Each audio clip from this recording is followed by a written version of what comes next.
Hello,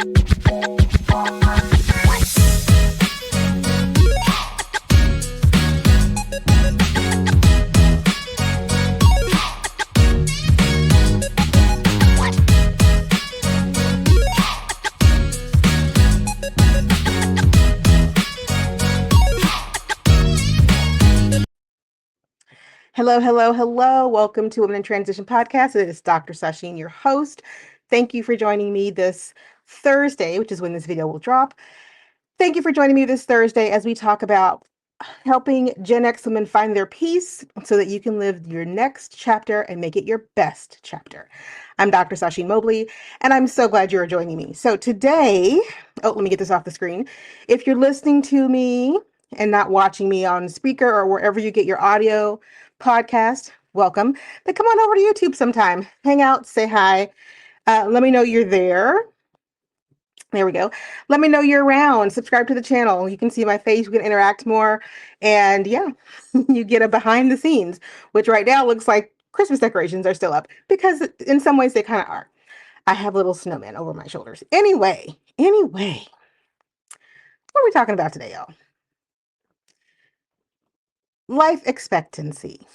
So it is high time, and I mean high time, to talk about some elephants in the proverbial room of being a woman, especially a Black woman, in the United States at this point in time in history, 2026. And today I'm going to give you 5 reasons that I think it is really time to consider relocating to greener pastures. Because, I like to say the grass, don't let folks tell you the grass is not greener on the other side. They don't know. They're standing in dirt. How do they know it's not greener? They're literally standing on astroturf trying to gaslight you into thinking that somehow the grass is not greener someplace else.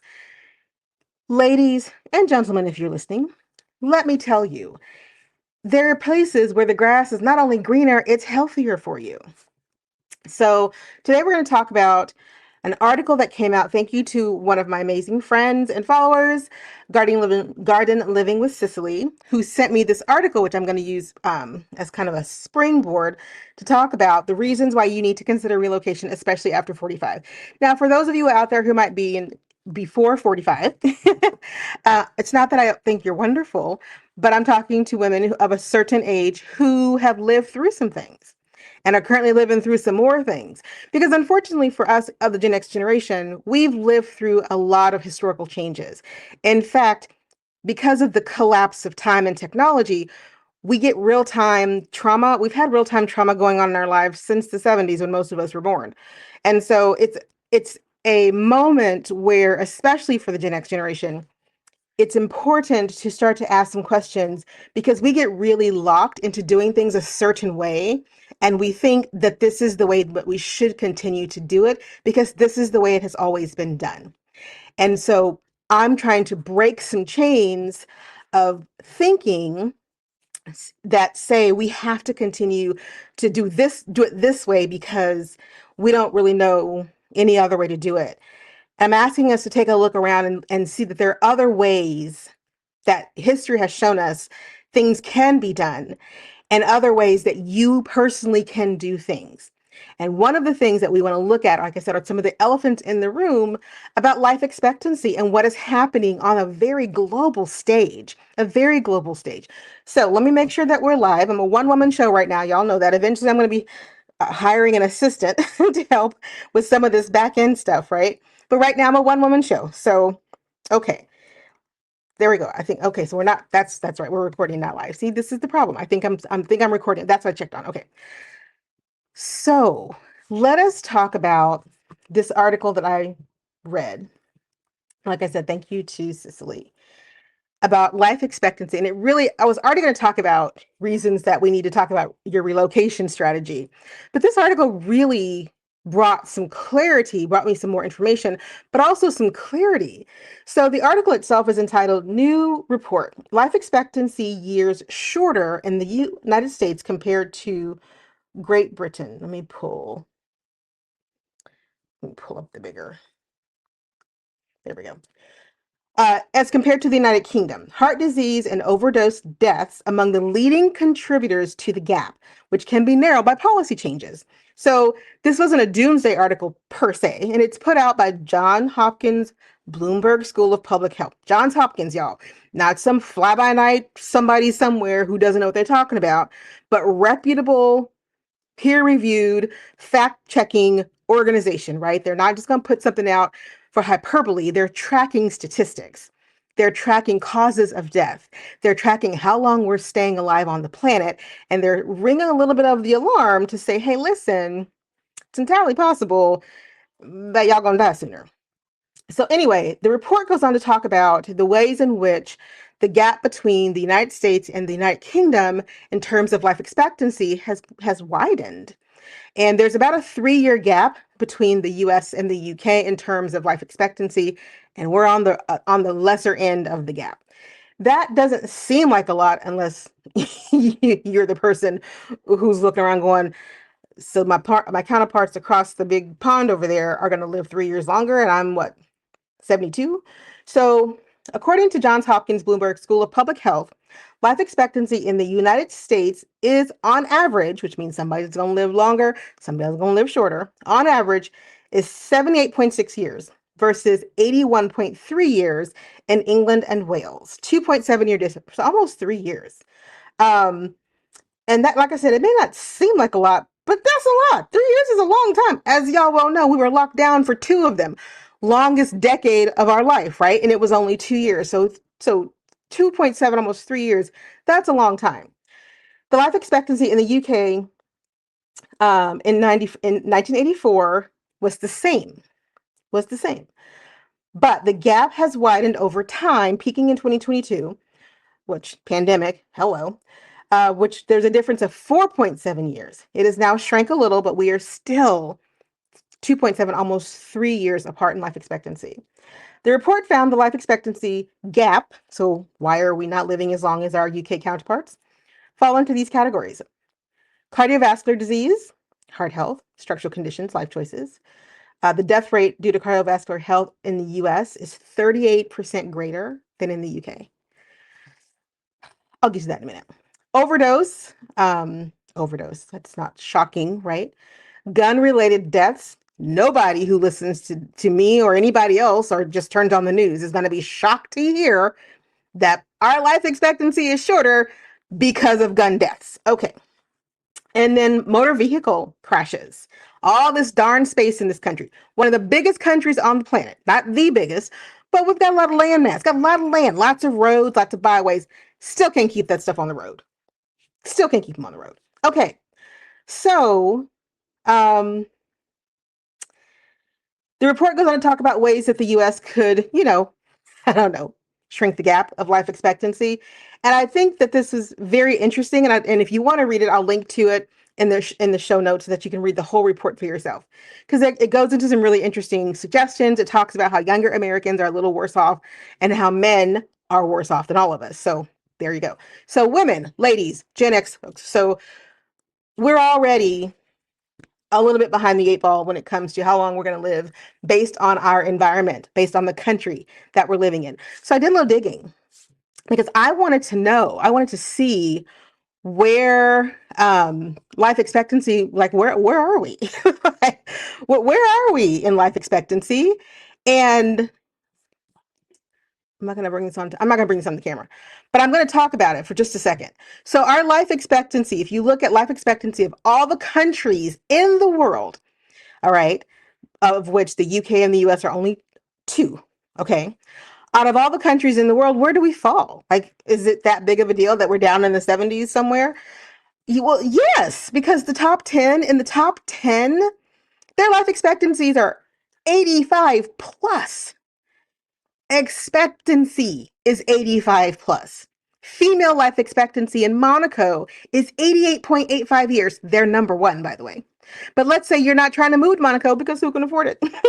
Right? Number 3 in the world, Hong Kong. Number 4, Japan. South Korea comes in at a smooth number 5. French Polynesia is number 8. Switzerland comes in at number 9, and Australia comes in at number 10. Now, I'm currently watching the Australian Opens because I'm a huge tennis fan. And the fact that this little nation down under that's experiencing summer while I'm dying up here in winter has a life expectancy for their population of an average of 84.3 years. Women have an average life expectancy there of 86 years. 86 years if you happen to decide to move to Switzerland. Rounding out the top, that's the top 10. In the top 20, we have Italy, Singapore, Spain, Liechtenstein, Reunion, Gibraltar, Malta, which I've actually considered Malta, Norway, Sweden, and France rounds out the top 20. You know who's not in the top 20? The US or the UK, but I'm not going back. I'm not concerned about the UK right now. I'm just talking about where I live. We don't even make the top 20. Ladies and gentlemen, we don't even make the top 30. Just in case you're wondering. Based on this chart, and I'm sure there are others, and there's going to be a little variance here and there, we don't actually show up until, wait for it, we're in the 60s in terms of life expectancy of countries. And that is saying something. We are one of the biggest nations. We have an extensive healthcare system, and we can't keep our folks alive till as good as Monaco can. Okay, so now that I've set the stage, now that I have planted the foundation, or I've dug the foundation for what we're about to lay down, let's lay the groundwork now for why I think you should be looking to move elsewhere. So number one was life expectancy. The first pillar in our foundation is the life expectancy issue. Historically, women have outlived men for a number of reasons, right? War being a big one. But the life expectancy for women is also couched in how well their families do and how well their circumstances are around them. And I don't think in 2026, any of us should be looking around expecting to die young because of where we are. And understanding that life expectancies are only going to get either better or worse depending on where you live, now is a great time to ask yourself, what do I want the rest of my life to look like? So I said in my last video last week, if you haven't watched it, you should. I'll link to that here as well. But I said you could live another 30 years. If you're in your 50s, based on life expectancies, 79.6 for the United States right now, you got 29 more years to go. Almost 30 years, like I said last week, right? In some other country, you could have almost 40 years.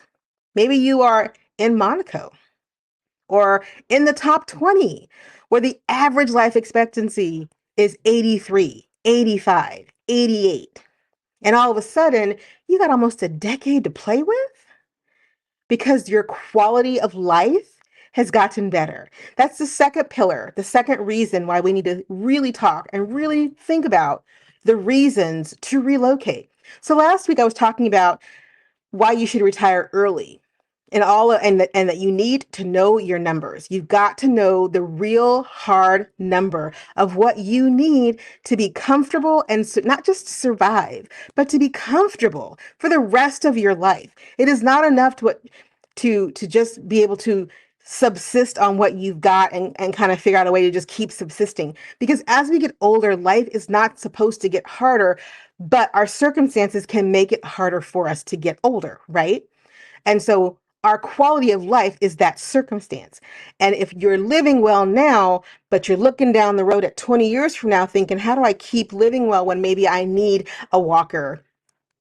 Maybe in 20 years you might, but maybe you won't, right? Maybe you need a knee surgery and you don't want to live on the second floor, or you have to get up and down the stairs. How are you going to situate your life if you have mobility issues?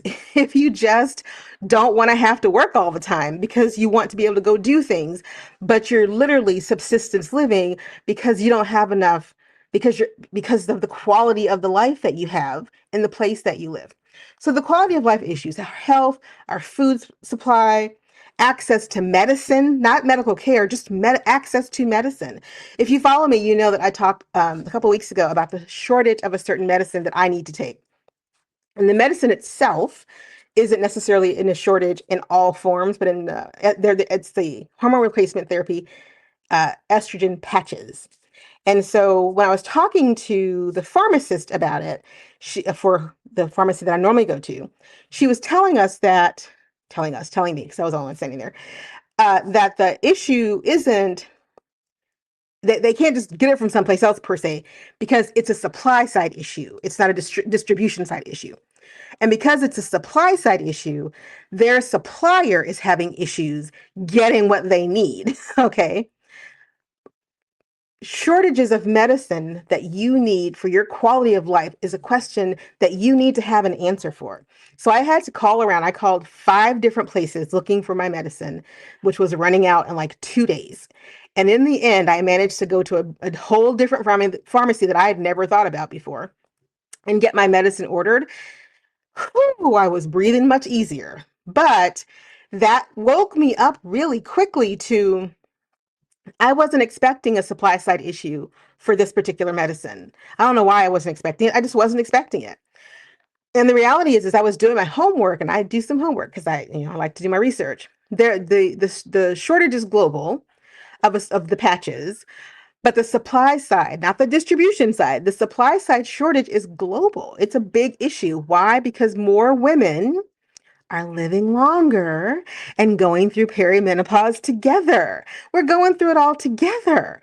And we're not having to be quiet about it and just suffer. We're actually taking things to help us get through the menopausal years and come out the other side, not broken shells of ourselves, but healthy enough to continue to live and have a good quality of life.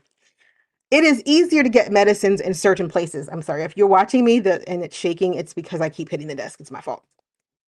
It is easier to get certain medications, to get medication access in other countries than it is in my country here in the United States.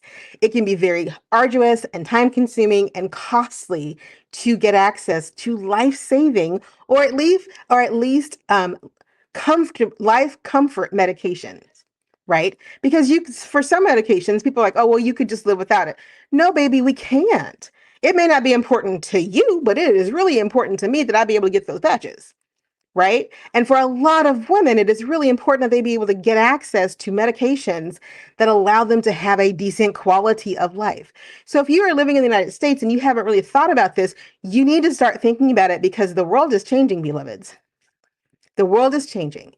Supply lines, trade routes are changing, and those changes are in real time going to impact the quality of your life. So you want to ask yourself, is where I'm living going to be able to sustain the quality of the life that I hope to continue to live for the next decade, 2 decades, 3 decades, and if we're lucky, 4 decades? Because I wouldn't mind being 99 on the beach. I've told y'all that before. Okay.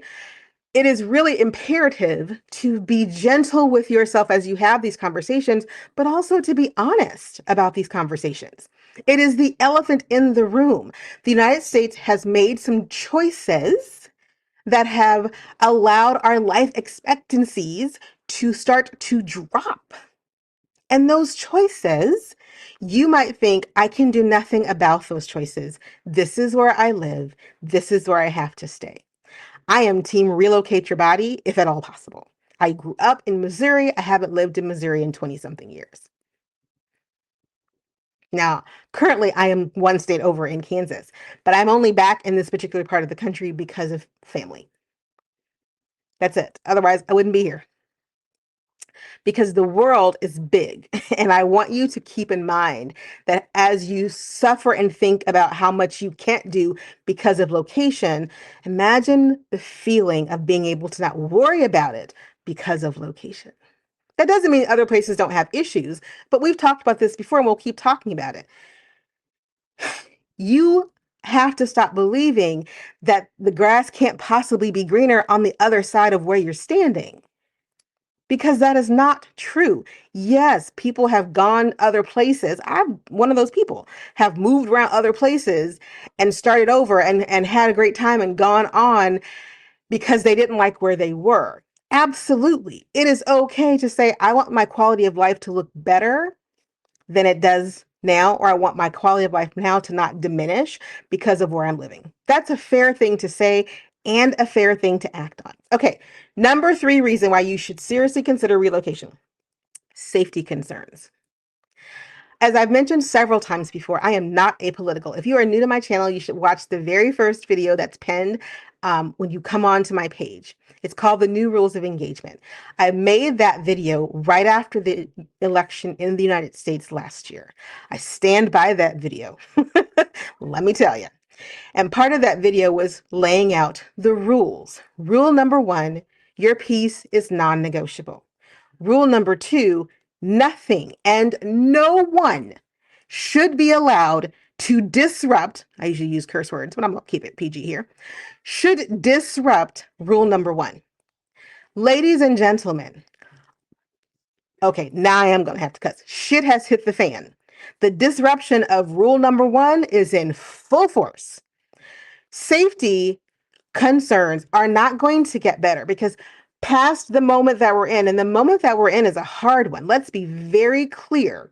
What is happening in Minnesota, what has happened in Los Angeles, what has potentially, the rumbles could be happening in other places, is the litmus test of how much will they take? How much will they endure? How much can we get away with? Because even after the person who got elected is no longer in office, the damage is here. And rebuilding from the damage is going to take decades. It is not going to happen in 3 years. Do with that information what you will. So, safety concerns is a really good reason to look around and go, where can I be that makes my family safe? That question has got to be answered by you, but you cannot ignore the elephant in the room. And the elephant in the room is there are no safe places when you have a rogue potential entity that can be deployed into your city. Like I live in Kansas, bordering Missouri. There are ICE agents in Missouri. I work with universities. Some locally, some virtually. All of them have put out policies of what to do if ICE comes to campus, what to say if you're contacted. The illusion of safety that we had, and for a lot of, and I'm going to say this, and whoever defends is going to offend, Black women have never had the illusion of safety, period. And Black people in the United States have never had the illusion of safety. But for those people who have had the illusion that they were safe and secure by virtue of location or whatever, socioeconomic status or whatever, that illusion has been shattered. So now the question is, how do you deal with those safety concerns? For some people, that's going to be relocating their families to safer places. I applaud those people. I wish them well. For some people, it's going to be getting into the streets and fighting to try to regain some measure of safety and control for their communities. I applaud those people. I wish those people well. You have to make some decisions about what it means now to be safe within your space, in your environment, not just inside your house, but in your bigger environment. When you go to the grocery store, when you go to the park, when you walk your dog, when you ride your bike, can you go for a hike? Can you go for a swim? Can you do some of the normal things that you love doing right now? Or has the world become or is becoming a place where you have to always have your camera on you and always have your papers with you? Now, I follow a lot of people who have relocated to foreign countries, and they will talk to you about, or they will talk about, not talk to me personally, but they will talk about what it's like to live in other places as a immigrant. Call them expat, call them immigrant. They're the exact same thing. Don't let the lingo fool you. Expat just sounds prettier. Immigrant just sounds not as nice. They are the same thing. If you're going to expatriate or immigrate to another country, you have to follow the rules of the country. And if you do, you are safe. You have a level of safety. I follow several creators who live in Mexico, Portugal, Panama, Japan, Germany, some of the Baltic states, Croatia, Malta, several places. Usually who I'm following is Black women, and they all talk about the sense of feeling secure, safe, safe from some of the very real stressors of what it means to be Black in America, safe from the constant feeling of surveillance that you feel being Black in America, and that a lot of people are waking up to as non-Black people in America, realizing that they're also being surveilled and that their movements are also being clocked all the time. And so safety concerns is a huge elephant in the room that a lot of people don't want to look at, because the idea is, well, it's happening in Minnesota. It's happening in Minneapolis. It's not going to happen in Boise. It's not going to happen in Grand Rapids. It's not going to happen in Smyrna, right? Until it does. Until it does. And so one of the things that you need to be thinking about is, how do I keep my environment safe? That means my home, my community, my people. And if that is a weight on your psyche, on your conscious, then you want to think about how you're going to do that, because leaving the question unanswered only increases the anxiety, right? Answering the question in the way that brings your anxiety to a level, because I'm not saying you're going to get rid of it. This is one of those areas that, anxiety is going to be there for a minute. But if you have a plan, then it's easier to manage your anxiety. If you pretend like this doesn't exist, then your anxiety just keeps going up every time something happens, because you don't know what you're going to do about it. So far we've talked about life expectancy, quality of life, and safety concerns. The fourth reason you need to think about relocating your body is the power of your personal economy. The number of Black women who are currently unemployed is staggering. And the reason it is staggering is because, yes, Black women historically have worked for the government. Because if you understand the history of this country, one of the few places where Black families could get a job was in the government, because private sector, well, hello, our history, racism, segregation, right? Like all of that has been in play up until about 50 years ago, not that far gone. And so the government was one of the very first places where a lot of Black families found a footing and began to lift themselves up. So the cutting of a lot of those jobs impacted Black women. Now, mind you, there's still a lot of Black women employed, okay? But it did disproportionately impact Black women. The personal economy piece to this is when you have to start living on your savings because you're not sure where you're going to get a job for months and years, you have to start making very hard but also interesting decisions about what to do with the money. How you're going to bring it in is a question, but also how are you going to use it to live? Is the savings going to be enough, or you're going to have to tap the investments, possibly pull out the early retirement, pay those penalties and fees? Are you going to have to cash in some things, let go of some things? Your personal economy is the money that you have in the bank, the money that you have in your rainy day fund, the assets that you have that can be turned into liquid cash should you need them, the bills that you have to pay to keep the life going. Your personal economy, your money, your assets, your revenue, your savings, your spendings, all of those things has got to be a question answered. Like I said last week, you got to know your numbers. But part of the rub right now is, even if you know your numbers, where you are in terms of like when I'm out on the interwebs listening to people who are like, I've been applying for work for a year, my mind gets blown, because a year of not knowing if you're going to be able to pay for the lifestyle that you currently, like, I'm sure these people are living as close to the bone as they can, right? If you have the option, the opportunity, and a way to work in a location where your cost of living was lower, where your bills were lower, where your personal economy wasn't so stretched, you could breathe. You could breathe. I saw on Threads the other day, someone said, and I should have screenshot it, but they said, and it's so true, when you are financially unstable, nothing else is stable. But when you are financially stable, it doesn't matter if something else is unstable, because you feel stable. Okay? Think about that. If you could take what you currently live on, where you are now, your assets, your revenue, your savings, your rainy day fund, your credit cards, whatever, take that to a place where the cost of your life, not any changes to it, but just the cost of your life in that new place was $1,000 less. What would that do for your personal economy? Would you feel room to breathe? Would you feel empowered to invest so that you could start to have a little more stability in your finances? Would you feel empowered to start a business or empowered because you haven't been able to find a job because of the economy? Would you feel empowered to go back to school?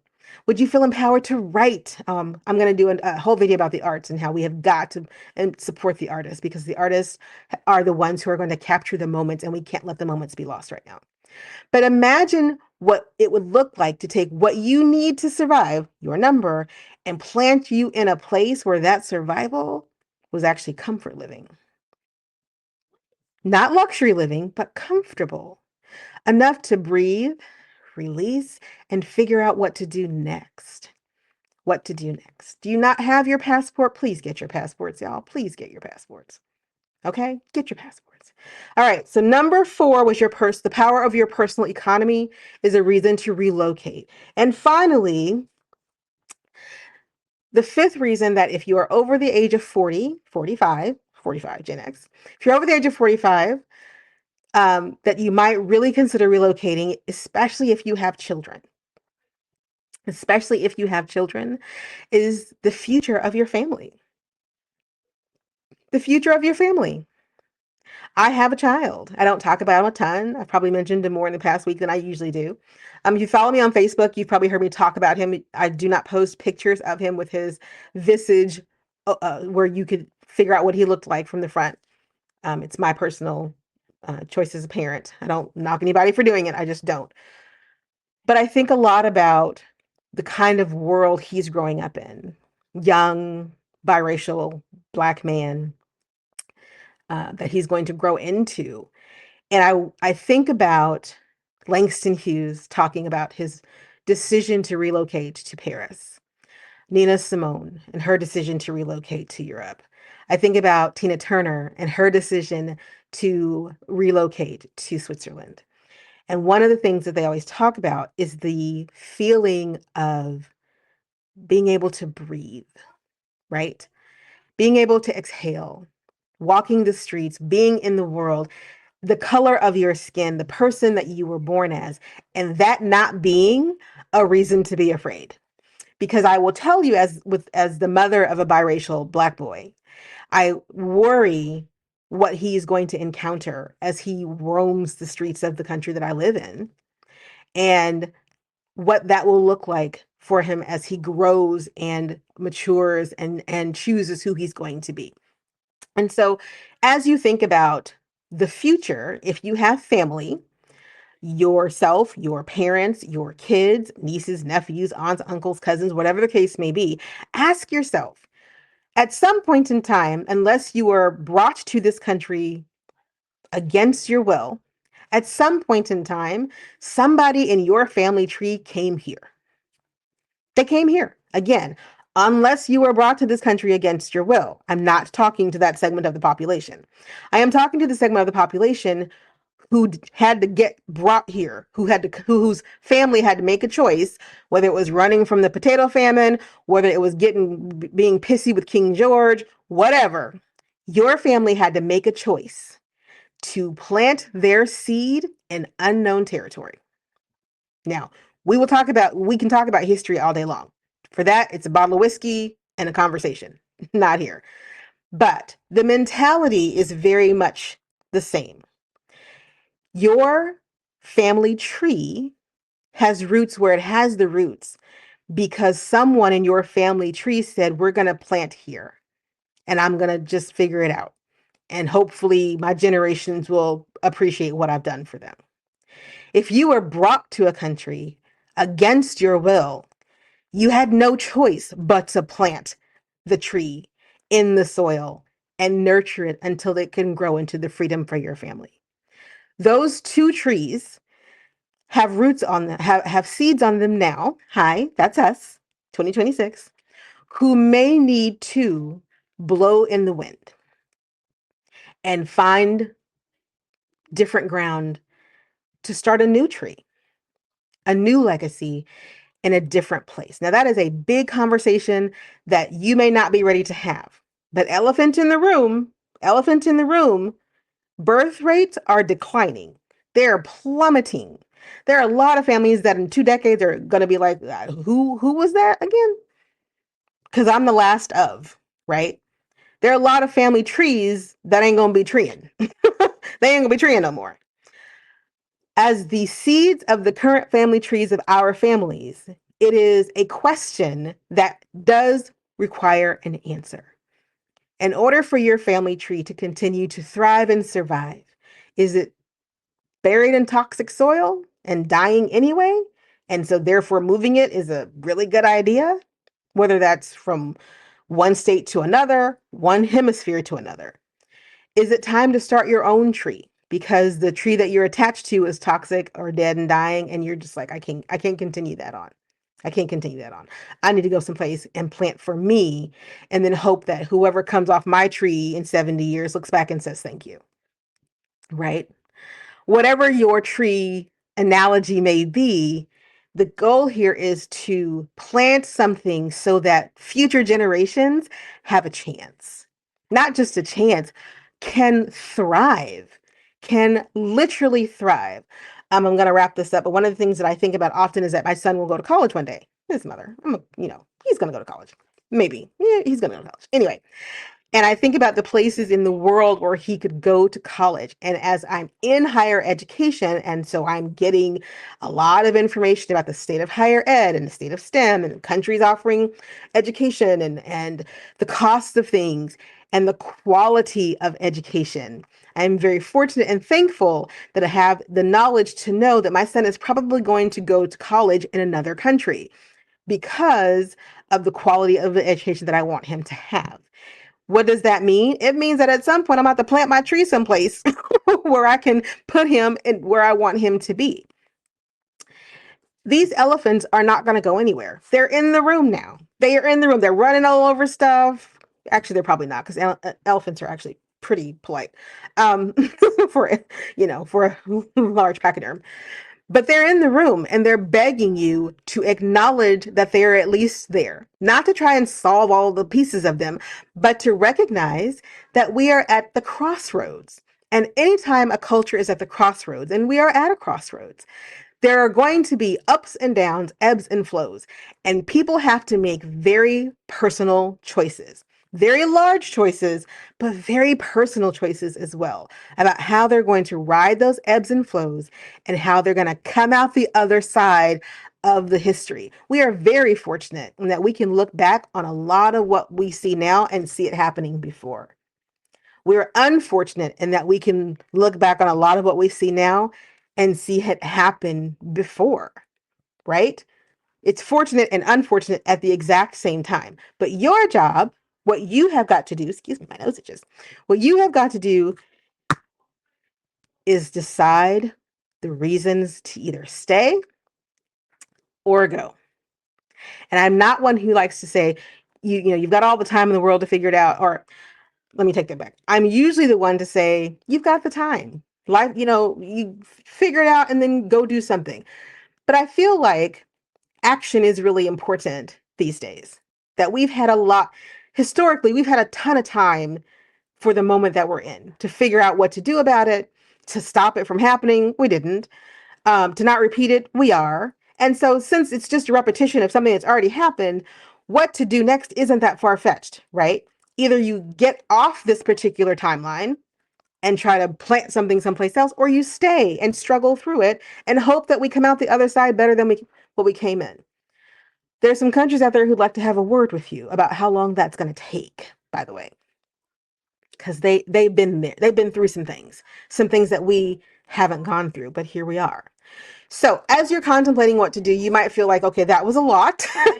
She said a whole lot and I'm a little freaked out. I want you to calm down. I want you to calm down. Last week I talked about figuring out your numbers. Figure out your numbers. How much do you need to survive and thrive for the next 20, 30, 40 years? This week, I need you to figure out what buckets are important to you. Is it life expectancy? Is it quality of life? Is it safety concerns? Is it your personal economy? Is it the future of your family? And then ask yourself a really simple question. How do I make that concern go away? How do I do something to make safety more safe, to make what I feel like an unsafe environment more safe? and then go do that. Don't spend 2 years making a plan to go do it. Go do it. Because in case you haven't noticed, time is slowly collapsing on itself again. We've lived a decade in a year because that's what it feels like. And in fact, January feels like it's just dragging at this point, just dragging itself all over the place. Thank you for listening. I really appreciate you tuning in. I'm going to leave the link for that life expectancy article and the Bloomberg article so that you can read it for yourself. Excuse me, not Bloomberg, Johns Hopkins, so that you can read it for yourself if you are just like Sajin, Dr. Sajin. Ma'am, I can't even breathe. Pick up the Anxiety Solution book. I wrote it just for moments like this, just for times like this. Times like this. Okay. I'm also getting ready to open Life Reimagined. I was going to open it earlier in January. January's been a hard month. We had some deaths in my family. And so it's just taking me a minute to kind of get back on track. But I'm going to offer Life Reimagined in the beginning of February. I'm going to put the wait list out today.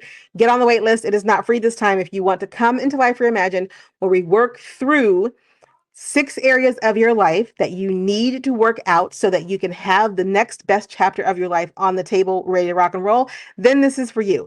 If you want to, if you're like, none of this matters to me because I don't live that reality that you live, then this is not for you. It's not for you. And I'm not offended by that. Hit like, subscribe, and share this video. The information is really important that we get out there and talk to each other about the elephants in the room. Talk to your friends, talk to your family, the people who are doing life with you. They're the people who you really need to be talking to. And if you're doing life on your own by yourself and you are your family of one, talk to yourself and make sure that you know how you're filling the buckets and what is most important to you. Again, hit like, subscribe, and share. It's so good to see you. I'll be back again in a couple days. Take care. Peace.